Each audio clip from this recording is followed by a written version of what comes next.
Just in, Princess Leonor Danish wedding sends Spain into chaos. Spain woke up today expecting an ordinary royal headline. Another formal appearance. Another polished palace moment. Another carefully managed narrative about the future queen, Princess Leonor. But something happened that nobody saw coming. Because while the world thought Spain's monarchy was entering its calmest season yet, a single event in Denmark just cracked open the tension beneath the crown. And it wasn't a scandal, a political uproar, or a diplomatic blunder. It was something far more intimate.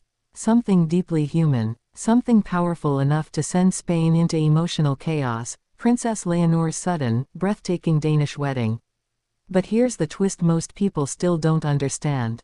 This wasn't simply a royal wedding. It wasn't a cross-country romance that bloomed into a fairy tale. No, this was a move that shakes the Spanish throne, destabilizes old royal alliances, and exposes a hidden battle inside the monarchy that has been brewing for years. And the biggest shock of all, it wasn't Denmark that made the first move. It was Spain. Or rather, someone inside Spain's royal family who has been quietly fighting for control of Leonor's destiny. So let's pull this royal thread slowly, because once you see what Spain has been hiding behind palace walls, you'll understand why this wedding isn't just a celebration. It's a political earthquake. Everyone knows Leonor is the disciplined, poised future queen, the girl raised for duty, trained military style, educated with surgical precision, molded from childhood to one day carry Spain's crown. But few know the story behind her calm smile. The pressure, the expectations, the silent sacrifices, and even fewer know how a young Danish aristocrat stepped into that world, not as a threat, but as the one person who made Leonor feel seen, safe, and understood beyond the weight of destiny. People assume royal relationships grow slowly and strategically, monitored by advisors and sculpted for public approval. But the real story of how Leonor met the man who would become her husband is nothing like that. It happened quietly, naturally, and far from royal cameras, in a moment of freedom she wasn't supposed to have. And that's exactly where everything begins to unravel. Because once their bond formed, something unexpected happened inside Zarzuela Palace. Someone panicked. Here's where the story deepens. Spain's monarchy is entering a fragile phase. Economic unrest, growing debates about the crown's relevance, and rising regional tensions are already shaking public trust. King Felipe VI has been walking a tightrope, trying to balance tradition with modern expectations. Queen Letizia, always protective of her daughter's independence, has quietly pushed for a more modern monarchy centered around authenticity, responsibility, and emotional truth. But not everyone inside Spain's royal circle agrees. For years, there has been pressure to secure a powerful alliance through Leonor's marriage, an old-fashioned but still potent tool to strengthen the monarchy's influence. And then Leonor's sudden, heartfelt connection to a Danish figure, not chosen by advisors, not arranged, not politically engineered, disrupted the plan. So when news of the relationship began circulating quietly through palace staff, the reaction wasn't romantic excitement.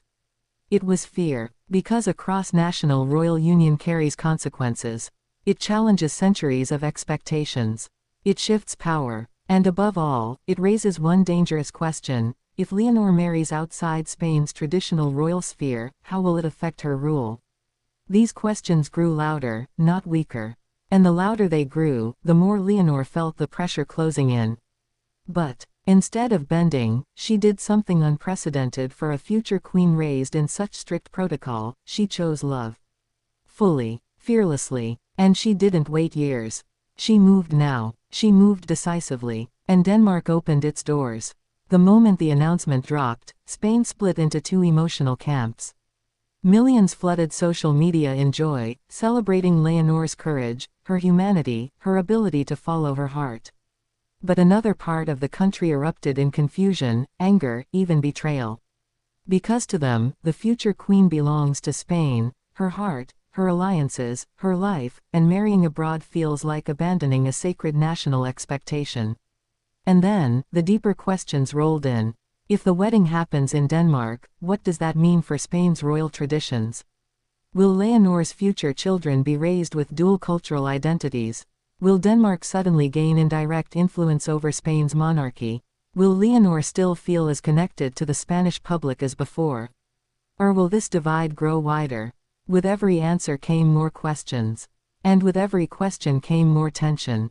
But here's the part nobody expected. The chaos inside Spain isn't really about the wedding. Not fully. It's about what the wedding represents, the end of the old royal playbook. Because Leonor didn't choose power. She didn't choose strategy. She chose genuine connection. And that terrifies an establishment built on centuries of calculated moves. Yet the person most affected by this isn't the king. It isn't Queen Letizia. It isn't the advisors desperately trying to rewrite the narrative. It's Leonor herself. Imagine preparing your entire life to serve a nation. To carry history, tradition, expectation. Imagine being told from childhood that your choices must be perfect, your steps must be flawless, your life must be a symbol. And then finally finding someone who loves you as a human, not as a crown. And realizing the world may punish you for it. That's the emotional heart of today's chaos. A young woman torn between love and duty, refusing to sacrifice either. Spain wasn't ready for that choice. Denmark wasn't expecting to be part of it. And yet here we are, two nations intertwined through the most unexpected royal story of the decade. But there's more. The wedding did more than shock Spain.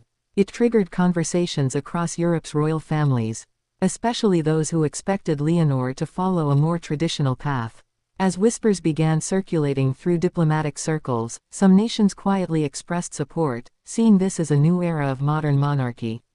Others tightened their alliances, worried that Leonor's independence signals a shift that could inspire other young royals to resist arranged expectations. And here's the twist that deepens the intrigue.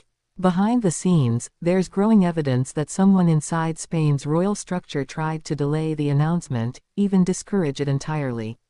Not because they disapproved of the relationship, but because they feared the political consequences. Their attempts didn't work. Leonor moved forward anyway, and the tension this created inside the palace is still being felt today.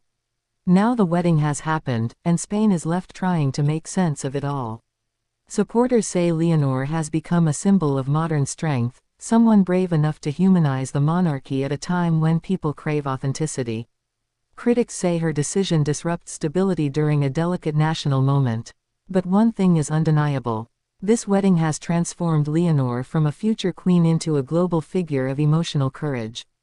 And as for Denmark, their royal circle didn't expect to be thrust into Spain's most sensitive national debate. Yet they have offered nothing but warmth, respect, and quiet reassurance, a gesture that has softened some tensions but introduced new questions. Will Leonor's new life include shared residence between the two nations? What role will her husband play in Spain's monarchy? Can love and duty coexist without one destroying the other? Those answers are coming, but not yet. What we know is this: Spain is in emotional chaos not because the monarchy is weakening, but because a new chapter is beginning, one defined not by strategy but by sincerity. And hidden beneath the surface is the most important curiosity loop of all. Now that Leonor has made her choice, what will Spain make of her? Because this moment, this wedding, this shock, this national debate, will shape the crown she inherits. And when the day comes that she becomes Queen Leonor of Spain, the world will look back at this Danish wedding as the moment everything changed. Spain isn't used to royal unpredictability. But unpredictability is exactly what's bringing the monarchy back to life. And the story isn't over. It's only beginning.